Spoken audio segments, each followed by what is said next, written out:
Evet,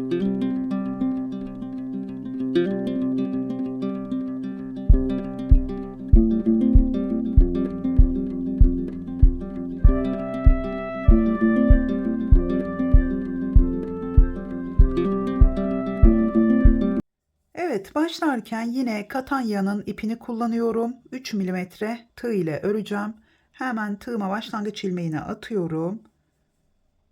Şöyle toplamda 20 tane zincir çekiyoruz. 2, 3, 4 ve 5. Şöyle ne çok sıkı ne de çok gevşek çekiyoruz zincirlerimizi. 6, 7, 8, 9, 10, 11, 12, 13, 14, 15, 16, 17, 18, 19, şöyle 20. zincirimi çektim. Hemen bir ip aldım. Başlangıçtan sayıyorum. 1, 2, 3, 4. zincirin içine batıyorum. Bir ikili trabzan. 2 zincir. Aynı zincirin içine 2 ikili trabzan daha yapıyorum.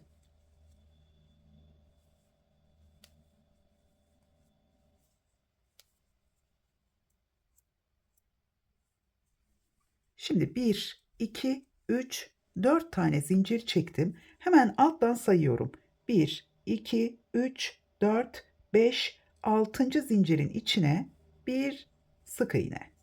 Şimdi sırasıyla 4 sık iğne daha yapıyorum. Yani toplamda 5 tane sık iğnemiz olacak. Şöyle 3, 4 ve beşincisi. Şimdi tekrar 4 zincir. 2, 3, 4. Şimdi yine 6. olarak sayacağım ama son zincirin içine devam edeceğiz aslında. 1, 2, 3, 4, 5, 6. Evet. Son zincirin içine hemen 2 ikili trabzan yapıyorum. Şöyle 2, tekrar 2 zincir, hemen aynı zincirin içine 2 ikili trabzan daha.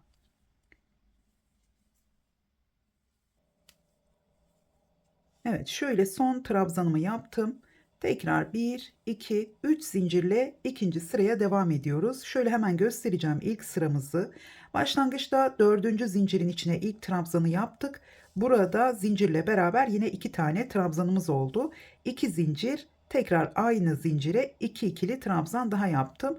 4 zincir, burada 5 tane zincire atlıyorum. 6. zincirden itibaren sırasıyla 5 tane sık iğne, 4 zincir, yine burada 6 zincirimizi atlıyoruz. Son zincirin içine aynı şekilde trabzanlarımızı yapıyoruz. Şimdi 3 zincir çektim.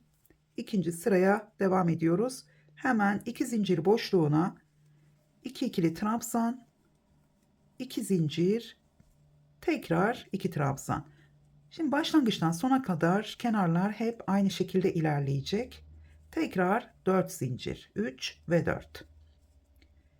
Şimdi yine 5 tane sık iğne yapıyoruz. İlk sık iğnenin üzerinden başladım. Sırasıyla 5 tane sık iğne. Şöyle üçüncüsü, 4 ve beşincisi. Tekrar 4 zincir. 2, 3, 4. Şimdi hemen 2 zincir boşluğuna atlıyorum.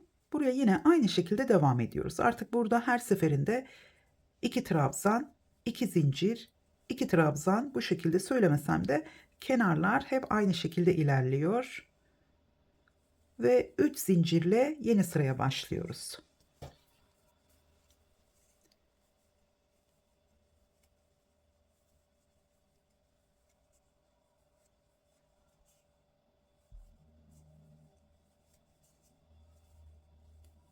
Evet, şimdi 3. sıraya başladık. Yine burada 4 zincir, tekrar 5 tane sık iğne. Bunu 3 sıra tekrar ediyoruz. Yani 3 sıra burada 5 tane sık iğne yapıyoruz. Şöyle 3, 4 ve beşincisi. Tekrar 4 zincir.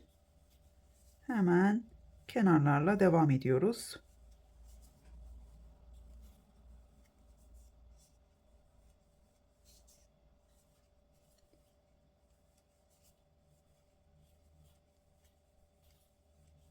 3 zincirle yeni sıraya devam edeceğiz. Şimdi şöyle hemen bakalım. Bakın bu şekilde.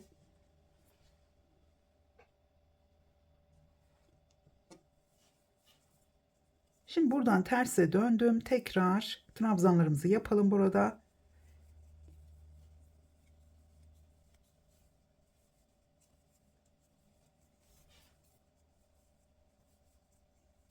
Şimdi modelimizin 4. sırası, son sırası aslında. Bakın burada 1, 2, 3, 4 tane zincir sıramız olduğu zaman 5. sırayla tamamlamış olacağız. Burada tabii ki 1, 2, 3, 4. sıra. Buradan saydığımız zaman alttaki zincirimiz de olduğu için hep bu şekilde 4 tane zincirimiz olacak. Şimdi burada 1, 2, 3, 4, 5. Sadece bu sırada 5 tane zincir çekiyoruz. Tığıma 4 defa ip alıyorum. 3 ve 4. Tığımda başlangıç ilmeğimle birlikte 5 tane ilmek oldu. Şöyle ilk ilmeği sıkıca şöyle parmağımızı koyalım çünkü çok fazla ilmeğimiz gevşeyebilir. Şimdi ilk sık iğneyi atlıyorum. İkincisinin üzerine battım. Burada beşli trabzan yapacağız. Yani 5 defa ikisini birlikte uzatarak ikisini birlikte ve son 5. kez ikisini birlikte topladım. Arada bir zincirimiz var. Tekrar 2, 3, 4 defa ip aldım. Şöyle hemen sıkıca tutuyorum. Arada bir tane sık iğne atlıyorum. Diğerinin üzerine yine beşli trabzan yapıyorum. Bakın. Şöyle biraz uzatarak yapmamız gerekiyor. Çok fazla uzatınca da ilmeklerimiz çok gevşiyor. Buna dikkat edelim. Yani şu trabzanın boyunu biraz geçebilir. Bakın bu şekilde. Tekrar 1, 2, 3, 4, 5 tane zincir çektim. Yine kenarlarda devam ediyoruz. Hemen trabzanlarımızı yapalım.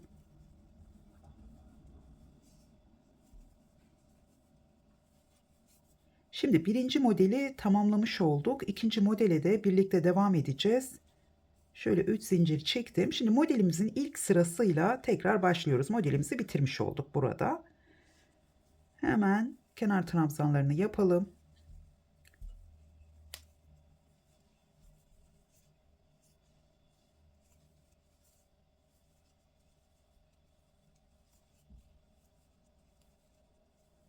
Şimdi yine 4 zincir çekiyorum. 2, 3, 4. Bakın sadece bu beşli trabzanları yaptığımız sırada 5 tane zincirimiz var. Bunun dışında her zaman aralarda 4 tane zincirimiz olacak. Şimdi burada hemen şu boşluğa tam trabzanımızın yanına bir sık iğne. 4 zincir çektim, bir sık iğne. Bir tane trabzanımızın üzerine ikinci sık iğne. Arada bir zincir boşluğuna üçüncü sık iğne. Tekrar trabzanımızın üzerine dördüncüsü ve hemen yanına boşluğa bir sık iğne daha yaptım. Yine başlangıçta olduğu gibi 5 tane sık iğnemiz oldu burada. 1, 2, 3, 4 zincir. Tekrar devam ediyorum.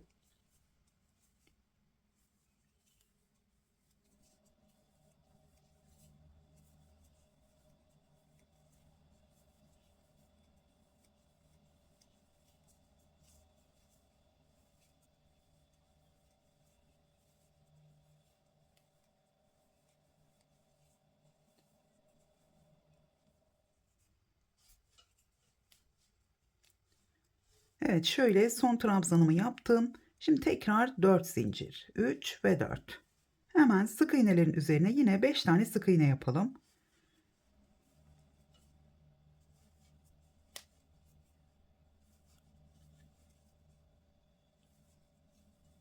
Evet, şöyle beşincisi tekrar 4 zincir. 1, 2, 3, 4. Hemen kenar trabzanlarını yapıyorum.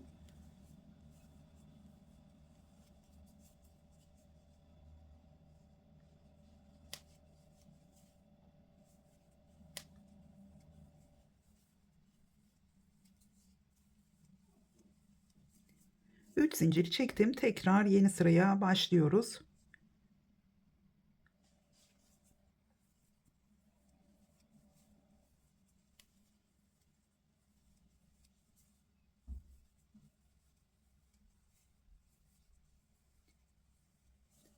Evet, şimdi bakın burada 1, 2, 3 tane zincir sıramız var. Hemen dördüncüyü de tamamlayacağız. Bazen burada şaşırabilirsiniz kaç sıra yaptığımızı. Şimdi burada yine 4 zincir çekiyorum. Artık üçüncü ve son sık iğne sırasını yapacağım. 2, 3, 4 ve beşincisi. Tekrar 4 zincir. Hemen 2 ikili trabzan, 2 zincir, tekrar 2 ikili trabzan.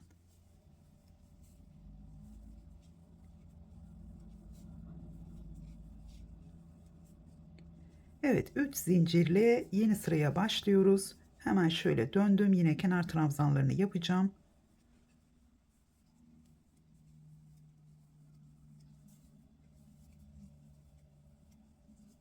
Evet, şimdi modelimizin son sırasını yapıp ikinci modelimizi de tamamlamış olacağız. Şimdi bu sırada 5 tane zincirimiz var. 3, 4 ve 5. Tığıma 4 defa ip alıyorum. Bakın ilmeğimle birlikte 5 tane oldu. Biraz sıkı tutalım buradaki. Yani ipi alırken de şu baştaki ilmeği de sıkı tutalım. Çünkü daha sonra gevşiyor zaten. O yüzden burada dikkat edelim. Şöyle parmağımla da tuttum. Birinci sık iğneyi atlıyorum. İkinci sık iğnenin üzerine hemen beşli trabzan. 1, 2, 3, 4 ve beşincisi. Tekrar bir zincir. 1, 2, 3, 4 defa ip aldım. Bir tane atlıyorum. Diğerinin üzerine. Yani ortadaki 3 taneyi kullanıyoruz aslında. Hemen 1, 2, 3, 4 ve 5. Her seferinde ikisini birlikte alıyoruz. Şimdi tekrar 1, 2, 3, 4 ve 5 tane zincir çektim. Buraya geliyorum. Kenar trabzanları yapacağım.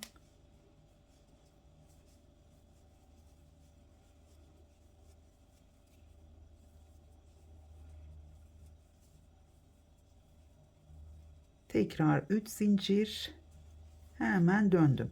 Hemen şöyle bakalım. Bakın 2 tane modelimizi tamamladık. Toplamda ben 7 tane şu sık iğne sıralarını saydım. 1, 2, 3, 4, 7 tane bu şekilde modelimizi tamamladım. Şimdi tamamladığımız zaman şöyle yeni model sırasına başlayacağım ben. Ve üçüncü model sıramızın yani son sırayı yaptığımızda şu sırayı yapmadan bitiriyoruz. Bu sırayı yapmayacağız. O yüzden orayı tamamlayacağım. Hemen size bağcık kısmını nasıl yaptığımızı göstereceğim. Şimdi burada ilk sırayı da göstereyim tekrar. Kenar trabzanlarını yapıyorum.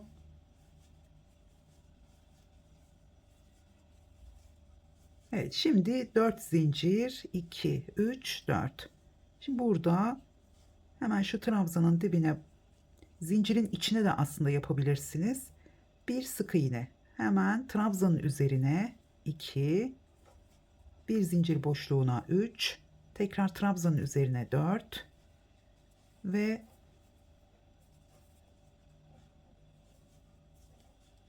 hemen boşluğa da 5. sık iğneyi yaptım.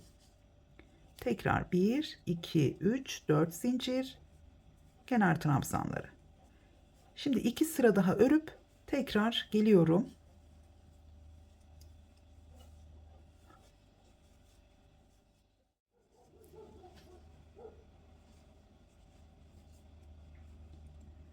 Evet, şöyle son trabzanımı da yaptım. Yani üçüncü model sıramızı tamamlamış olduk. Sona geldiğimiz zaman bu şekilde bitiriyoruz. Beşli trabzanları yapmıyoruz. Bu şekilde tamamlamış oluyoruz. Şöyle hemen bitmiş olan saç bandımızın üzerinde de ölçüleri vereceğim. Bakın burada toplamda 1, 2, 3, 4, 5, 6, 7 tane sık iğne ya da model sıramız oldu. Burası bende, yani benim kullanmış olduğum ip ve tığ numarasına göre hemen şuradan ölçeceğim. Bakın burası 31-32 santimetre uzunluğunda olmuş. Yetişkinler için yeterli bir uzunluk. Bundan daha fazla yapmanıza gerek yok. 30 santimetre de yeterli. Bir tane model eksilterek çocuklar için yapabilirsiniz. Daha küçük çocuğunuz varsa 2 model eksilterek de devam edebilirsiniz. Çünkü burada biraz daha payımız var. Bakın bağcıkları yapmadan önce de yine burada birer model genişliğinde payımız olacak. Şimdi burada artık sizler istediğiniz ölçüye gelene kadar öreceksiniz ve son sıramız bu şekilde olacak. Hemen bu bağcıklar için yine üçgen görünümü yapacağız.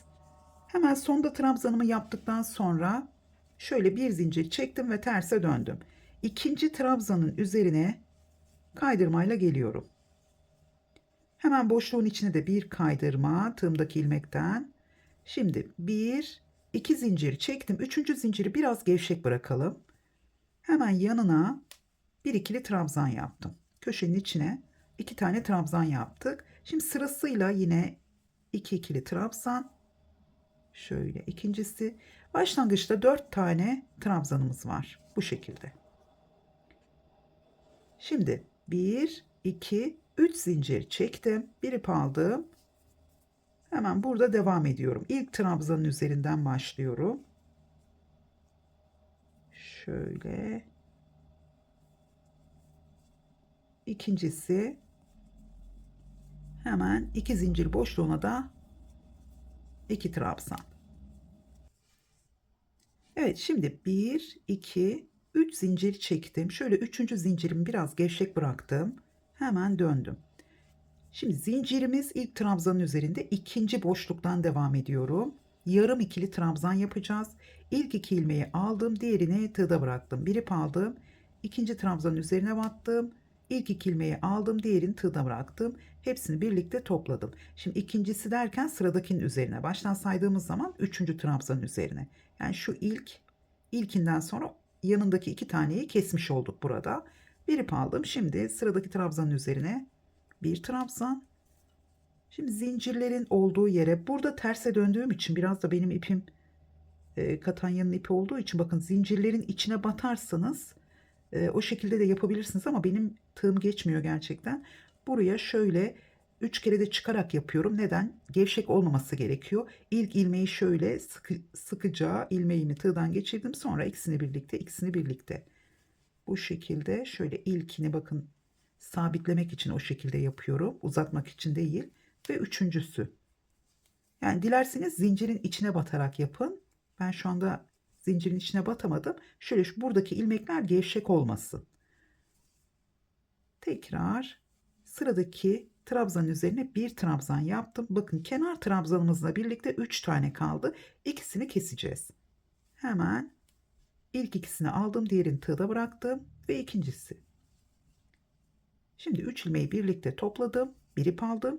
Şimdi burada zincire yani şöyle döndüğü için zincirimiz hep ikincisine batıyoruz. O zaman arada boşluk oluşuyor. O yüzden üçüncü zinciri gevşek çekelim dedim. Ona rağmen yine bakın küçülmüş. Hemen üçüncü zincirin üzerine bir kenar trabzanı yaptım. Tekrar 1, 2 biraz gevşettim. 3. Şöyle tersten döneceğim bu defa.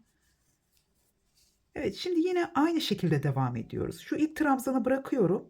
İkincisinin üzerine battım. Yarım ikili trabzan. Sıradakinin üzerine yine yarım ikili trabzan. 3 tane ilmeğim var. Hepsini birlikte topladım. Tekrar devam ediyorum. Aradakileri aynı şekilde örelim. Sonda 3 tane kaldığı zaman ilk ikisini keseceğiz. Şimdi alt sırada bakın kesmiş olduğumuz 2 tane görünüyor. Bunu şöyle hemen tekrar çıkardım. Şöyle sayalım. Çünkü burada kestiğimiz var. 2 tane görünüyor. 1, 2 ve kenar trabzanı. Şimdi hemen şöyle ilk ikisini aldım. Tekrar buraya batıyorum. Tekrar ilk ikisini aldım. Hepsini birlikte topladım. Ve ilk zincirin içine tekrar bir kenar trabzanı yaptım. Tekrar 1, 2, 3 zincir. Şöyle döndüm. Ve yine ilk ikisini kesiyorum. Hepsini birlikte topladım. Tekrar bir tane trabzan yaptım. Sonda yine bakın 1, 2, 3 tane kaldı. Hemen buraya da yarım ikili trabzan. Tekrar yanına. Hepsini birlikte topladım ve bir tane kenar trabzanı yapacağım. Bakın çok rahat batıyoruz böyle üçüncü zinciri gevşek bıraktığımız zaman. Evet. Şimdi 1, 2 ve 3.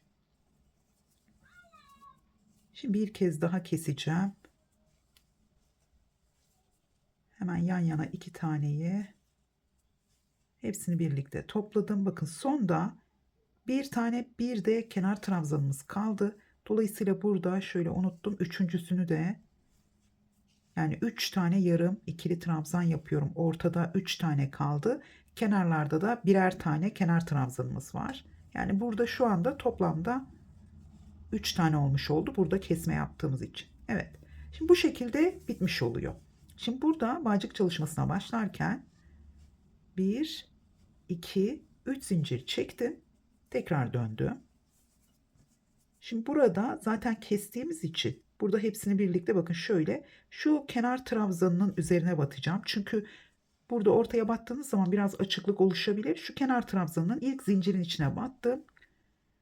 Burada ilkinden tek, ikisini birlikte topladım. Tekrar 1, 2, 3 zincir çektim. Şimdi şu ilmeklerin, şu iki trabzanın topladığımız şu iki ilmek var. Hemen buradan battım. Buradan aldım. İlkinden tek, çok sıkı bırakmıyorum. Burada trabzanı uzun yapmak için yapıyorum. İkisini birlikte, son ikiyi birlikte topladım. 1, 2, 3 zincir. Tekrar buradan iki ilmeğin altından aldım.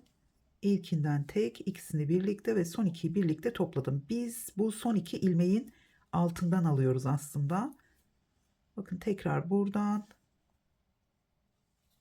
ilkinden tek, ikisini birlikte ve son ikiyi birlikte topladım. Burada bir zincir çekip sona geldiğimiz zaman ipimizi kesiyoruz. Ben burada şu ilk yapmış olduğum şuradan itibaren bunu saymazsak 14 tane bu şekilde badem oluşturdum. Yani yuvalar oluşturdum. Bunu sayarsak 15, bunu saymadan toplam 14 tane şurada bakın. Çünkü başlangıçta burada da aslında boşlukla başlıyorum. Buradan itibaren 15 tane yuva oluşturdum ve yeterli bir uzunluk oldu. Şimdi hemen bu tarafa başlamayı da göstereceğim. Çünkü başlangıçta zincirin üzerine başladığımız için, ama eksiltmelerin hepsini göstermeyeceğim. Sadece ilk iki sırada nasıl başladığımızı göstereceğim. Tekrar tığıma başlangıç ilmeği atıyorum. Biraz uzun bıraktım. Şimdi burada zincirin üzerine başlamıştık. Bakın burada zincirimizin şöyle, bu ipi de bu tarafa çekiyorum. Biraz, çünkü tek kanadı kaldığı için zincirimizin, onu da güçlendirmek istiyorum. Buradan bir ilmek aldım. Tığımda iki ilmeğim var. Bu ipi de bu tarafa çekiyorum. Hemen sık iğnemi şöyle topladım. 2 zincir, bu bizim ilk trabzanımız. Şöyle ipi bu tarafa çekeceğim. Şimdi aynı yere bir ikili trabzan daha yapıyorum. Burası bizim 2 zincir boşluğumuz olarak düşünelim. Şimdi sırada 2 tane trabzanımız var. Hemen buraya şöyle şu boşluğa da yapabiliriz. Şu ipleri gizleyerek devam ediyorum. Bakın buraya battım. Şöyle 2 tane trabzan yapıyorum. Dilerseniz şu boşluğa yapıp sonra bunların üzerine, ama bunlar ters olduğu için üzerine yapamayabilirsiniz. O yüzden 2 tane buraya, 2 tane de hemen boşluğa yaptım. Şimdi arada yine 3 zincirimiz var. 2, 3 zincir. Buraya geldim. Yine boşluktan başlayacağım. Buraya 2 tane ikili trabzan.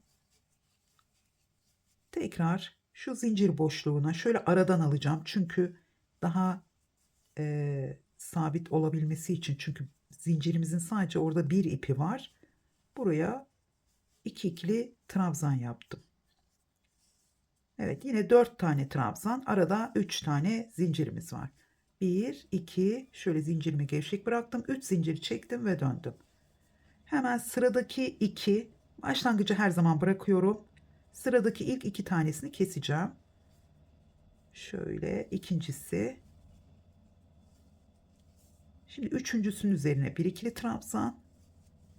Boşluk, 3 zincir boşluğuna şöyle ilkinden tek bunu şöyle sabitledim. İkisini birlikte, ikisini birlikte.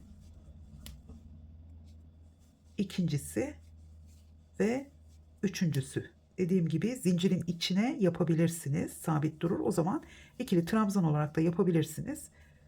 Tekrar devam ediyorum. İlkini şöyle ördüm. Şimdi sonda bakın kenar trabzanıyla birlikte 3 tane kaldı. Bu ikisini keseceğim. İlk ikisini aldım. Yine tığda bıraktım. İkincisi, 3 tane ilmeğimi topladım. Tekrar buraya bir tane kenar trabzanı. Şimdi burada küçük olduğu zaman 3. zinciriniz, ikinciye batarsanız kısa oluyor. Ama yine de ikinciye, yani burada gevşek olduysa ikinciye batıp 3 kere de çıkarak biraz önce gösterdiğim gibi daha uzun bir trabzan yapabilirsiniz. Şöyle araya battığınız zaman da arada boşluklar oluşuyor. O yüzden ben ilk zincirin içine batıyorum her zaman. Ve burada şöyle bir ikili trabzan yaptım. Tekrar 1, 2, 3 zincir. Tekrar döndüm. Hemen ilk ikisini keseceğim. İlk ikisini derken bakın buradaki ilk boşluğu unutmayın. Onu kastetmiyorum. İlkinden sonraki ilk ikisi. Evet, burayı bütün sırayı gösterdim aslında. Şimdi tekrar devam ediyorum ama şimdi yine aradakileri örüyorum. Bir tane eksiltmemi yaptım. Tekrar sonda bakın. Şu altta kesmiş olduğum şuradaki boşlukları sayalım. 1, 2, 3. Hemen son ikiyi kesiyorum. Evet, şimdi bundan sonra devam etmeyeceğim. Burayı şaşırırsanız videoyu, yani bu başlangıcı yaptıktan sonra videoyu biraz başa sarın. Hemen diğer tarafı nasıl yaptıysak oradan takip edebilirsiniz. Evet. Şimdi bu şekilde artık bırakacağım. Videonun süresi çok fazla uzamasın. Şöyle gördüğünüz gibi burayı da bitirdiğimiz zaman belki bebekler için yeterli bir genişliğe sahip olabilir. Dilerseniz böyle, ben de henüz karar vermedim. Fakat şöyle elimde bu tarz çiçek boncuklarım vardı. Sıcak silikonla bu şekilde yapıştırıp çocuklar için özellikle bu şekilde süsleyebilirsiniz. Bakın daha farklı bir görünüm kazandı. Henüz karar vermedim ama bu da fikir amaçlı sizlere söylemiş olayım. Evet, saç bandımızın yapımı bu şekilde. Umarım beğenmişsinizdir. Beğendiyseniz beğen butonuna basmayı ve yorum bırakmayı unutmayın. Tekrar görüşünceye kadar hoşça kalın.